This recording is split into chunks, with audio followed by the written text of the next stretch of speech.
persilakan kepada Bapak Abah Subahja ya untuk menyampaikan materi karena terkait dengan rancangan pengadaan ASN di daerah. Jabatan beliau adalah perancang jabatan perencana dan pengendalian SDM dan aparatur ya Pak ya. Dari Kemenpan RB karena beliau sudah hadir di tengah-tengah kita, kami beri kesempatan buat beliau untuk memaparkan waktu kita. Memang kita sudah hampir 2:30 ya Bu Prita ya, diskusi lebih banyak lagi kita nanti. Untuk itu kami persilakan ke Pak Abah untuk menyampaikan materinya. Silakan Pak ini.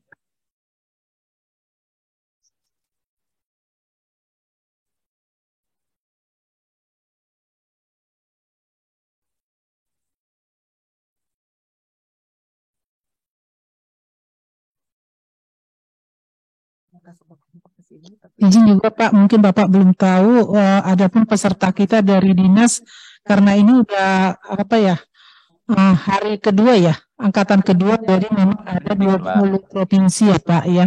Ini untuk wilayah timur semua Pak. Kalau untuk Sumatera dan Jawa sudah dilakukan tanggal 2 ya Pak ya. Itu dari Dinas Pemberdayaan Perempuan dan Perlindungan Anak, ada juga yang nambah dinasnya yang gabung Pak. Dengan dinas sosial dan juga dengan dinas pengendalian penduduk dan KB. Gabung-gabungan ya. Gabung banyak Pak, silakan Pak. Saya duduk aja ya. Baik, terima kasih Pak Moderator. Assalamualaikum warahmatullahi wabarakatuh. Selamat siang, salam sejahtera untuk kita semua. Udah pada lemes nih kesiangan ya? Aduh, jam segini ya, udah pada ingin pulang ya. Sekarang elevator susah loh. Ya, pada penuh ya. Pesawat juga pada penuh. Ya, pada penuh sama PNS. Ya. Kejar tayang. Saya kalau di pesawat saya kebetulan tadi baru dari Banyuwangi. Itu penuh semua, ya. PNS ketahuannya apa coba itu PNS? Bukan bawa-bawa Bu. Pesawat belum landing, boarding pass sudah suruh dikumpulin gitu ya udah. Pesawatnya juga belum landing udah suruh dikumpulin.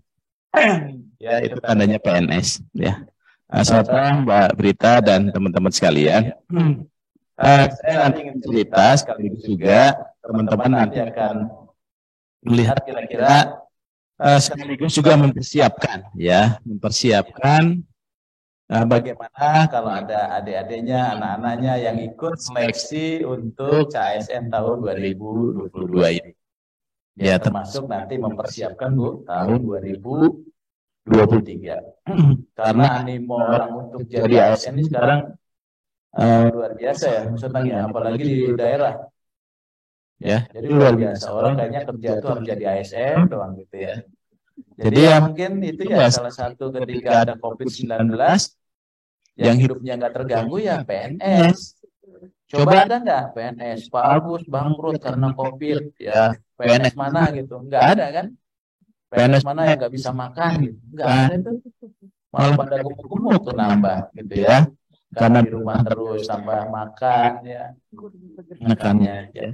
Tenang. Saya jadi gak enak sama beliau gitu ya. Itu mah kebetulan gitu ya. Kebetulan contohnya dekat saya kan gitu aja ya. Ya, baik ya teman-teman sekalian, yang penting sehat Ibu ya. Iya. Bapak Ibu, teman-teman sekalian, ketika kita bicara tata kelola SDM kita, reform itu harus bergulir terus. Jadi reformasi birokrasi itu merupakan bagian tadi bukan hanya persoalan untuk supaya dapat remunerasi ya tentu jangan, tapi reformasi birokrasi yang dilakukan itu harus berjalan sehingga pekerjaan kita itu menjadi lebih cepat, lebih lincah dan sebagainya. Dan itulah ketika dilakukan transformasi. Ya, sekarang kan banyak tuh dari transportasi tadi Pak Siotang tadi sudah menyampaikan. Buat Permenpan 28 dengan Permenpan 17 itu dengan teman-teman. Budu tempat itu. Apa dulu nama Ya Bu. Ada yang bisa dibantu Bu? Iya. Paket Bu, paket. Ibu-ibu kan senang paket ya. Jadi gitu ya. Jadi penyederhanaan birokrasi itu tadi Pak Siotang sudah nyampaikan tuh mandatori presiden. Ya, ketika ada mandatori presiden, maka transformasinya itu yang pertama itu harus dilakukan transformasi organisasinya. Jadi Mas Siotang nih ketika di daerah itu organisasinya belum dialihkan, orangnya udah dialihkan jadi pada bingung. Ya, jabatan kasubagnya ada, tapi udah ke eselon 4, oh bingung saya kerjanya yang mana nih? Ya kan? Gimana nih? Saya eselon 4 bukan, akhirnya fungsional bukan. Jadilah dia pegawai yang bukan-bukan gitu ya. Pada bingung ya gitu ya. Karena kita ada target tuh, ya, target. Jadi yang kita kejar tuh targetnya. Kita lupa mikirin kalau dia pindah tuh harus ngapain ya? Dia ngerti JF enggak ya? Kerjanya bisa enggak ya? Yang penting pokoknya 31 Desember 2021 harus sudah selesai. Ya. Itu juga PR kita tuh Pak Siotang ya. Gitu yang harus kita selesai. Maka kita kolaborasi terus dengan Kemendagri karena yang punya kepanjangan tangan ke daerah itu yang paling dekat ya Pak Mendagri gitu ya. Makanya Menpan memberikanlah tadi mandat kepada Menteri Dalam Negeri untuk bisa merekomendasikan angkat. Ya. Jadi banyak yang nggak biasa jadi pada stres tuh, biasa di fungsional struktural ke fungsional. Karena daerah itu kalau fungsional tuh kayak nggak punya jabatan. Iya kan? Nggak enak Pak, waktu kepala seksi enak Pak kalau bikin undangan. Kalau apalagi kalau undangan nikah anak. Ya kalau sekarang nggak enak Pak, turut mengundang arsip Haris Madya, gitu kan nggak enak banget katanya. Ya. Kalau waktu udah kepala seksi hebat banget gitu ya. Jadi transformasi organisasi ini itu menjadi penting. Karena kalau transformasi organisasinya terjadi, maka kita harus melihat nih muncullah kebijakan transformasi jabatan melalui penyetaraan jabatan. Jadi teman-teman supaya tidak rugi, maka kita buatlah kebijakan, tidak harus uji kompetensi, tidak harus ada formasi gitu ya. Bisa langsung duduk manis, langsung dapat angka kredit, langsung dapat diskon. Ini Mbak Prita udah mau dapat diskon lagi. Pertama diskon naik pangkat udah dapat ya. Katanya Pak saya mau dapat diskon lagi yang 25%. S2 saya belum dimasukkan. Dapat lagi diskon. Ya, 25%. Udah gede aja orang masih pada protes tuh Bu.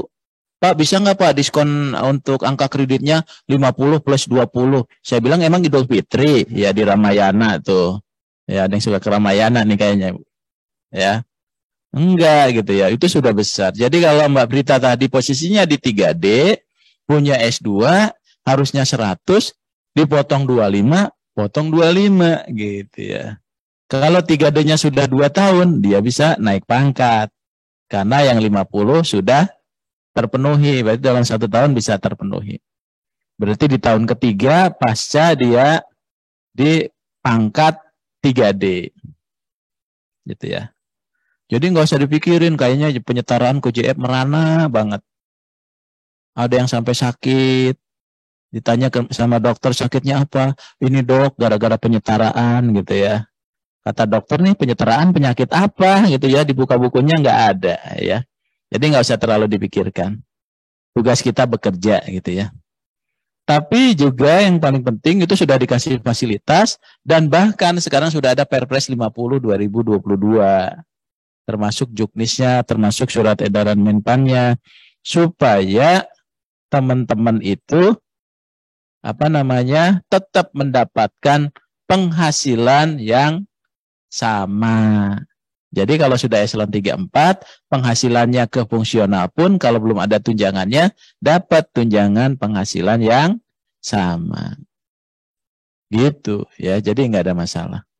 Kemudian juga, tapi harus dibarengi juga dengan transformasi kerja tadi Mas Siotang sampaikan. Jadi jangan sampai udah ke fungsional, kerjanya masih kayak struktural. Masih kayak punya sendiri, disposisi, tidak squad tim gitu ya. Nah itulah harus kita ubah gitu ya, kita ubah.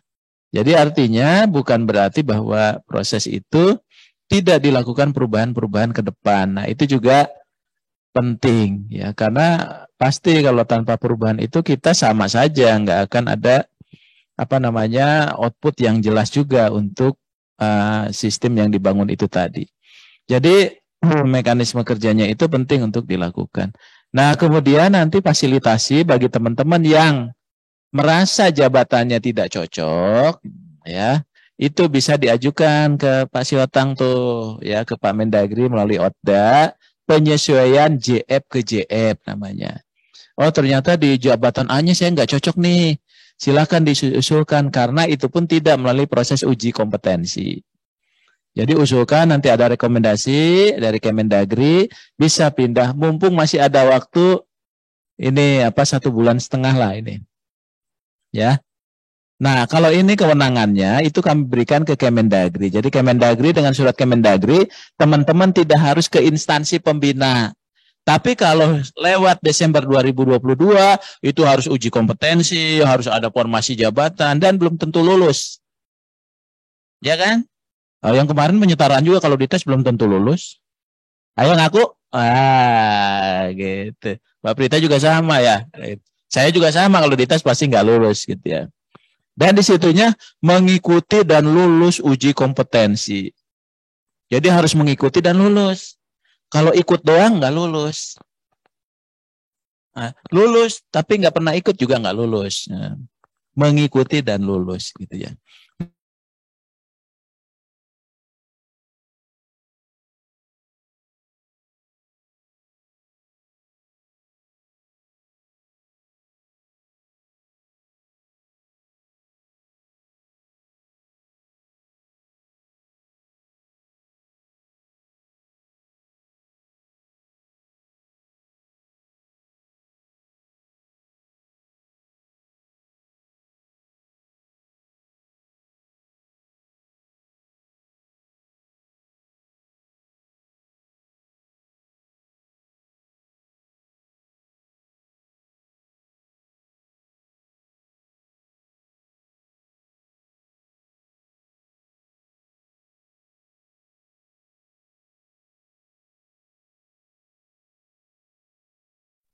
Ya. Sinyalnya ya. Ya. Oh, kok nggak muncul di situ? Oh, sinyalnya nih. Ya, padahal kita mau memberlakukan tadi gitu ya. Nah, oleh sebab itu perubahan-perubahannya itu nanti muncul lagi ya. Ya, dilakukan gitu ya. Jadi gitu teman-teman. Dan catatannya, kalau teman-teman sekarang sudah duduk dalam jabatan, terus merasa ada kegiatan yang merasa tidak, loh kok tidak ada butir kegiatannya, bisa diklaim nggak? Boleh diklaim kalau yang penyetaraan. Asal ada persetujuan dari atasannya. Ya. Mbak Prita misalnya di jabatan A, loh kok di butir kegiatannya nggak nyapu ya, nggak ada nyapu halaman. Nah, nyapuin halaman tapi kaitannya dengan pekerjaannya. Klaim sama atasannya ada persetujuan, boleh itu diberikan angka kredit. Jadi kita itu memberikan kemudahan-kemudahan, ya, kemudahan-kemudahan kepada teman-teman semua khususnya yang di Pemda ya. Nah, oleh sebab itu kalau sudah duduk ya kita juga harus berusaha ya supaya menyesuaikan. Jangan ngeluh terus tapi nggak ngapa-ngapain. Ya, karena beda tuh kalau di fungsional dia otomatis dia harus ngumpulin angka kredit dengan eviden-evidennya apa gitu ya. Nah, ini penting ya. Tapi kalau dari sisi pengembangan karirnya dia punya pengembangan karir yang cukup besar. Beruntunglah, apalagi kalau di daerah tuh suka bupatinya, wali kotanya atau kepala daerahnya yang suka ganti-ganti pegawai gitu, copot-copot gitu kan. Ada juga kan? Ya, tapi kalau teman-teman punya Madya, ke Madya malah jadi panjang umurnya, jadi 60 tahun. Ya kan, jadi berulang tahun, panjang umurnya. Ya kan? Nah, jadi fungsional PTP katanya. Pejabat tidak pensiun-pensiun gitu ya. Jadi nambah ya. Itu, jadi itu penting.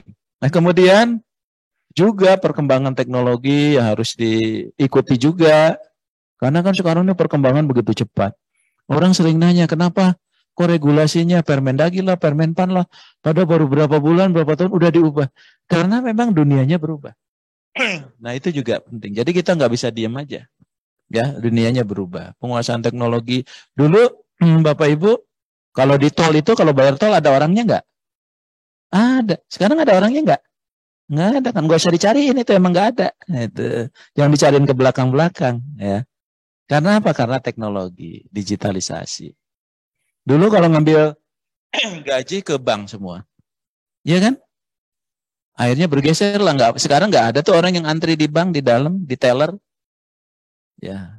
Bergeserlah apa ke ATM, antrinya di ATM. Sekarang nih teman-teman di sini, saya yakin udah nggak antri di ATM lagi, ya kan? Karena banyak potongan kan gajinya, gitu ya. Jadi nggak usah antri lagi, apa yang mau diambil ya, Bapak Ibu sekalian. Tapi kenapa? Karena sudah di HP. Mau bayar apa, mau beli pulsa, mau apa, bayar utang, semuanya enak nggak ketahuan. Ya kan? Di HP semua. Saya tanya nih, ada nggak di sini yang pakai HP Nokia? Kalau pakai masih kebangetan tuh. Ada nggak? Nggak ada kan? Pada betapa hebatnya Nokia ketika muncul HP itu. Apa? Karena mungkin inovasinya kalah oleh iPhone, oleh Samsung dan sebagainya. Jadi kalau kita nggak update, repot juga, Bu. Iya kan? Dulu orang bangga pakai sendal swallow. Kondangannya pakai sendal swallow. Iya kan? Apel aja pakai sendal swallow, nggak malu sama mertua. Tapi apa? Berkembang, wah jadinya ketinggalan. Ya, nggak ada inovasi nih. Apa kayak ngikatnya di bawah kayak atau apa gitu. Nah, makanya itu menjadi menjadi hal yang penting yang kita hadapi. Banyak kantor-kantor tutup karena digitalisasi. Karena apa? Ya, transaksinya. Ibu-ibu nih nggak pernah kemana-mana. Ya, mau makan, mau apapun di rumah aja. Ya kan? Bisa paket. Apalagi kalau bapaknya di rumah, pesan paketnya lebih sering. Ya, ibu-ibu. Jadi artinya memang itulah yang harus kita hadapi. Nah, oleh sebab itu, Bapak Ibu sekalian, ASN kita ini sekarang didoronglah menjadi satu profesi. Supaya dia basisnya itu keahlian, kualifikasi, kompetensi, dan sebagainya penting. Nah, kemudian kalau kita lihat, sebaran ASN kita juga masih belum merata. Itu yang gelap itu sebaran yang paling banyak tuh. Berarti di Jawa itu numpuk. Apa aja di Jawa ada.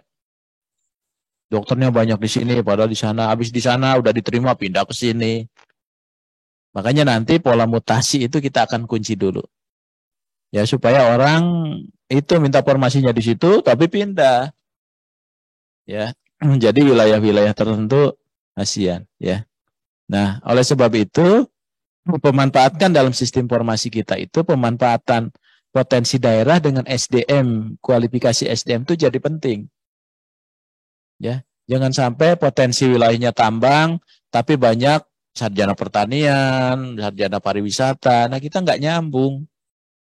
Harusnya kalau dia di Papua, di Kalimantan misalnya ya, potensi tambangnya tinggi, yang kita banyakin sarjana pertambangan supaya bisa bangun itu. Di Jawa sarjana pariwisata, perkebunan di Kalimantan. Jadi ada. Ya, ibaratnya Mbak Prita nih ditempatkanlah di Ambon misalnya. Kemudian atau di Papua. Mau bisnis kan lihat potensinya dulu. Jangan sampai di Ambon atau di Papua, saya mau nyari sampingan, mau buka salon, salon keriting rambut misalnya gitu ya. Kan nggak akan laku. Karena orang sana udah pada keriting rambutnya, kan gitu ya. Jadi potensinya enggak, kalau di sana bisnisnya rebonding, ngelurusin rambut, ya. Kalau Mas Otang enak nggak ada rambutnya, ya. Jadi nggak usah dikeriting, ya, gitu ya. Jadi artinya teman-teman sekalian, potensi-potensi itu penting, ya. Termasuk kita kemarin melakukan pendataan terhadap tenaga non ASN itu dalam kerangka kita ingin mengetahui jumlah dan potensinya berapa sih secara keseluruhan. Karena yang teman-teman di daerah ataupun di pusat nggak pernah juga melaporkan ke Kemendagri, ke Menpan, ke BKN. Kemarin kita data, walaupun asumsinya jadi terbalik, gitu seolah-olah itu akan diangkat menjadi ASN. Padahal dia bukan untuk itu seperti tahun lalu. Karena kenapa? Kemarin-kemarin itu orang jadi kepala dinas atau jadi apapun, kepala SKPD yang lain. Yang angkat pegawai itu gampang banget gitu. Ya kan? Karena kewenangan dia anggarin masing-masing di kegiatan, di itu loh Mas Otang ya. Gampang banget. Lihat mertua nganggur, jadikan honorer. Ya. Lihat ponakan nganggur, jadikan honorer. Ya. Jadi begitu mudahnya. Menumpuklah kita gitu ya. Nah, oleh sebab itu, di dalam sistem penerimaan kita itu memberikan kesempatan kepada semua orang ya untuk menjadi aparatur sipil negara. Apakah dia mendaftar PNS ataupun mendaftar sebagai pegawai pemerintah dengan perjanjian kerja. Jadi tidak boleh juga diskriminatif. Ya, jadi kesempatan itu diberikan kepada semua orang. Dan tahun ini memang kita lebih mengutamakan kepada guru dan tenaga kesehatan. Afirmasi kita itu sudah dibuka untuk guru dan tenaga kesehatan, sudah ditutup pendaftarannya gitu ya. Dan tenaga teknis lainnya sebentar lagi sudah dibuka juga untuk seleksi administrasinya di tahun ini. Kemudian seleksi kompetensinya mungkin di tahun depan. Dan ketika kita sandingkan antara PNS dan P3K itu sama saja ya. Jadi nggak usah memperdebatkan, oh sekarang P3K kita nggak usah daftar. Nanti aja tahun depan kalau ada PNS. Jangan-jangan tahun depan nggak dibuka juga PNS dan P3K. Nah, kita kehilangan momentum. Jadi jangan pula Bapak Ibu punya adik-adik gitu, udah nggak usah daftar ini, ntar aja gitu. Jangan. PNS dan P3K sama saja. Ya, PNS dan P3K sama aja. Jadi tidak perlu memperdebatkan. Jadi yang penting pengabdian kita itu mau PNS, P3K ya sama aja. Karena kalau kita tarik menjadi aparatur sipil negara. Kan gitu ya, menjadi aparatur sipil negara. Kalau kemarin, kan nanti setelah 2023 itu sebutannya nggak boleh macam-macam lagi tuh. Hanya ada PNS dan P3K gitu ya. Jadi sama aja. Ya kalau kemarin orang, apa nih teman-teman di kementerian apa gitu ya, oh sebagai honorer ya. Nanti nggak ada lagi tuh. Wah, saya sebagai ASN gitu. Walaupun P3K kan sebutnya ASN juga. Kan gitu ya. Jadi kalau kemarin ditanya mertua, Dek, apa di PPA ini statusmu? Honorer, Bu. Ya, kalau sekarang ASN, Bu, pada P3K. Gitu ya. Kan mertua nggak akan nanya ini, ya. Masa statusmu apa di sana di Kemendagri? ASN, Bu. Loh, ASN? Bukannya ASN terbagi dua katanya. Satu PNS, satu P3K. Loh ibu tahu? Ya kan ibu pensiunan BKN. Oh rupanya pensiunan BKN mertuanya. Pantesan tahu ya. Gitu ya. Nah oleh sebab itu Bapak Ibu sekalian, sekarang kita penyelesaian kita untuk dasar hukumnya. Jadi setiap instansi pemerintah daerah itu nanti harus mengusulkan ya kebutuhan ASN-nya kepada Menteri Pan-RB. Jadi PPK-nya masing-masing, kepala gubernur, wali kota, bupati itu mengusulkan kebutuhan setiap tahun ya ke Menpan. Nanti Menpan lah yang akan memberikan penetapan formasinya setelah mendapatkan pertimbangan teknis dari BKN. Ya, jadi untuk formasi daerah itu nanti dilakukan oleh PPK masing-masing. PPK-nya siapa tadi? Bupati, wali kota, gubernur. Kalau di pusat ada kepala LPNK, kepala LNS, menteri dan sebagainya gitu ya. Nah, kalau kita untuk menjadi ASN maka sesungguhnya kita harus mendapatkan orang yang memiliki karakteristik sebagai penyelenggara pelayanan publik. Jadi kalau orang yang mau cari duit, orang yang mau cari itu nggak usah jadi ASN. Kan iya? Ya, bukan untuk status doang. Biar keren gitu ya. Jadi mantu idaman gitu ya Bu ya. Jadi PNS itu ya harusnya tadi walaupun sekarang PNS keren-keren, nggak kayak dulu ya Mas Atang ya. Wow, zamannya saya masih sepatunya miring sebelah ya. Rambutnya acak-acakan. Sekarang kan ganteng-ganteng tuh kayak Mas Otang, rambutnya rapi, jarang disisir pun rapi kan gitu ya. Gitu ya. Jadi teman-teman sekalian tadi. Dan dia tuh harus mau berpindah karena dia sebagai perekat NKRI. Ya. Jadi jangan di situ terusnya teman-teman dengan seleksi terbuka kompetitif itu boleh kemana-mana. Tapi ingat harus memiliki intelijensia yang tinggi. Kalau kita ingin memiliki intelijensia yang tinggi apa? Tadi supaya mudah dikembangkan kapasitasnya. Ya, makanya diseleksi. Makanya kalau sekarang dalam sistem seleksi kita bisa 1:500 bayangin. Dan itu orang-orang hebat. Makanya supaya apa? Supaya ASN itu begitu dikembangkan kapasitasnya dan kinerjanya lebih mudah karena dasarnya udah bagus. Ini udah disekolahin, nggak lulus-lulus. Didiklatin, nggak pinter-pinter. Sampai habis uang negara tuh. Ya. Kalau sekarang kalau basisnya itu supaya apa? Dia ahli, dia terampil gitu ya, sesuai dengan tuntutan jabatannya. Kalau dia jadi penyuluh, dia nguasai. Jadi penyuluh KB, dia kuasai itu tentang substansi KB. Tapi juga dia punya kemampuan komunikasi yang baik. Ya kan? Penyuluh, dosen, substansinya ada. Nggak mungkin dia jadi penyuluh, jadi dosen, jadi guru, tapi jarang ngomong. Iya Pak, pakai ilmu kebatinan misalnya gitu kan, nggak mungkin. Dari hati ke hati Pak ngajarnya. Wah, karena gurunya pemalu. Wah. Ya, jadi harus ini. Dan hati-hati jangan pernah ada kalau ada yang menawarkan bahwa ini bisa membantu untuk pengadaan itu bohong semua. Jangan sampai tertipu, banyak yang tertipu, orang membayar ratusan juta untuk jadi ASN, akhirnya uangnya hilang, jadi ASN juga enggak. Kuncinya satu, kalau mau jadi ASN itu Bapak Ibu tanamkan ke anak-anak. Ini pertama percaya diri. Ya.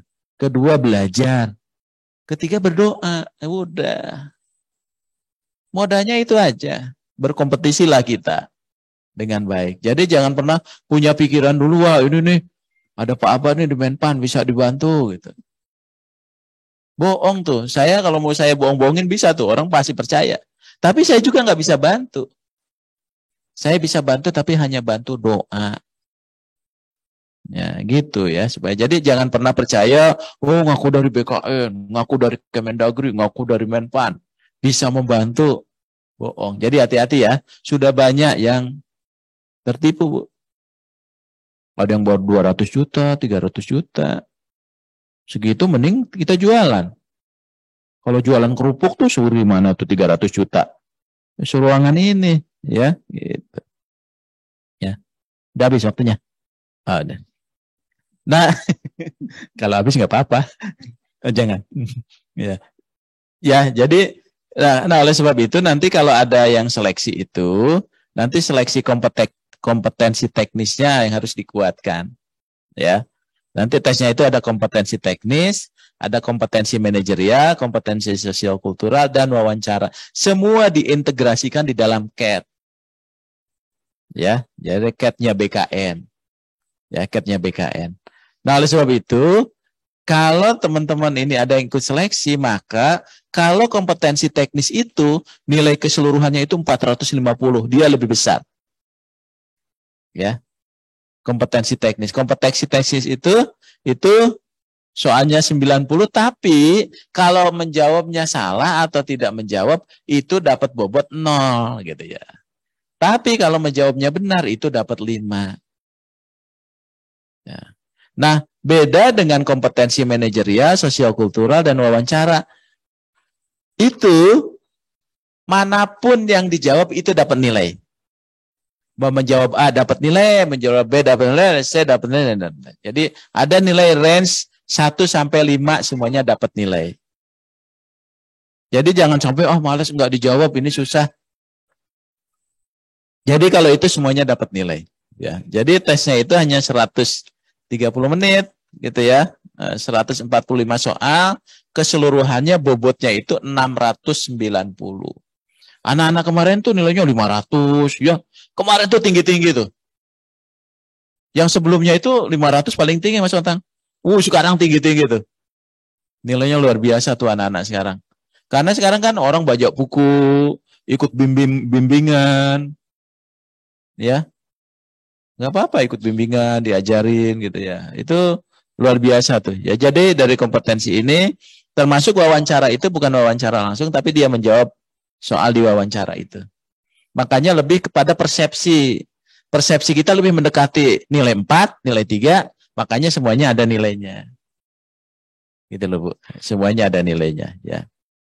Nah, oleh sebab itu teman-teman menjadi penting. Nah, nanti di 2023 kita juga sudah mempersiapkan supaya pengadaan di tahun 2023 itu juga bisa kita jalankan. Ya. Jadi nanti arah pembangunan nasional potensi daerahnya itu apa tadi yang saya sampaikan, ya. Kemudian menjadi core bisnis di pusat instansi itu apa? Misalnya Kemkes, tentunya core bisnisnya bidang kesehatan. Maka digeberilah yang formasi 30 jabatan fungsional itu. Ya, di Kementerian PPA ini apa? Gitu ya. Jadi semuanya, ya. Kemudian dampak dari penyederhanaan organisasi pemerintah yang dia basisnya itu sekarang di jabatan-jabatan fungsional. Ya, kemudian optimalisasi teknologi informasi. Ya, jadi kalau teknologinya ada, ya jabatan-jabatan yang sudah tidak lagi dilakukan oleh orang, jangan lagi diusulkan. Ya. Kemudian dampak juga dari pandemi COVID-19 gitu ya. Jadi artinya ini banyak. Nah, saya lihat mungkin nanti WFH, WFO itu apa masih perlu apa enggak. Kayaknya kalau dari pengalaman perlu juga tuh. Karena ada instansi misalnya yang masuknya cuma 50%, itu organisasinya jalan tuh. Iya kan? Ibu-ibu kemarin ada yang WFH juga kan? Jalan kan? Tetap kan? Gaji ibu jalan kan? Gitu ya. Walaupun di rumah jalan kan? Masih utuh kan? Enak banget PNS itu. Cuman ibu-ibu ini kadang-kadang mengartikan WFH itu libur. Ditelepon lagi di pasar. Lagi nyambel. Lagi macam-macam. Ya. Seharusnya WFH itu juga bekerja di rumah. Kan nyambel juga bekerja, Pak. Iya, tapi kan gak ada kaitan sama kantor. Ya, nyambel sambil ngetik lah gitu ya. Kadang-kadang ada di mana, begitu saya telepon lagi jalan-jalan. Ya, gitu ya Bu ya. Gak apa-apa Bu, hiburan. Ya. Jadi artinya nanti harus berubah. Itulah dampak dari COVID-19. Jadi memberikan manfaat juga kepada kita. Yang tadinya kita nggak pernah online gitu. Wah, sekarang jadi online gitu. Dulu kalau Zoom sama teman-teman daerah tuh susah banget gitu. Kayaknya mau masuk juga nggak bisa. Nggak pernah pegang komputer, nggak pernah pegang laptop. Sekarang dipaksa tuh. Saya dulu kalau Zoom dengan daerah itu susah banget, Bu. So, udah saya nungguin, nggak ada yang masuk. Pada susah masuknya. Begitu dia masuk, saya udah wassalamualaikum warahmatullahi wabarakatuh. Aduh, kelamaan nunggunya. Sekarang udah luar biasa. Ya. Nah, oleh sebab itu nanti termasuk juga kita akan melihat ketika memberikan formasi itu berapa yang pensiun. Kalau kita zero growth atau minus growth gitu ya, yang itunya formasi barunya kita akan kurangi. Tapi kalau zero growth mungkin minimal yang jadi pertimbangan kita itu adalah dia akan mendapatkan formasi yang sama lah, kurang lebih begitu. Nah, ini saya kira Bapak Ibu teman-teman sekalian yang penting bagi kita nanti supaya kalau ada kebutuhan di pemerintah daerah ya itu bisa pertimbangkan sesuai dengan kebutuhan. Salah satunya tadi ada yang pensiun, ada kebutuhan daerahnya dan sebagainya ya. Nah, barangkali ini Bapak Ibu teman-teman sekalian, dan kewenangan untuk mengangkat itu adalah ada di pejabat pembina kepegawaian. Jadi misalnya di Kementerian PPA ini yang mengangkatnya ya Bu Menterinya. Di tempat Bapak Ibu ya yang mengangkat itu PPK-nya masing-masing, apakah bupati, wali kota, atau gubernur. Tapi kalau itu merupakan jabatan fungsional, maka pengangkatannya harus mendapatkan rekomendasi dari instansi pembina. Misalnya di daerah ada yang mengangkat auditor, ya berarti harus mendapatkan rekomendasi dari BPKP. Termasuk penetapan PAK-nya harus mendapatkan persetujuan formasi dari Menpan gitu ya.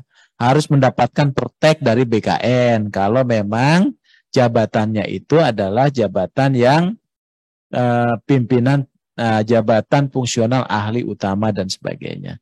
Jadi kewenangan mengangkat, memindahkan, memberhentikan itu ada di PPK masing-masing.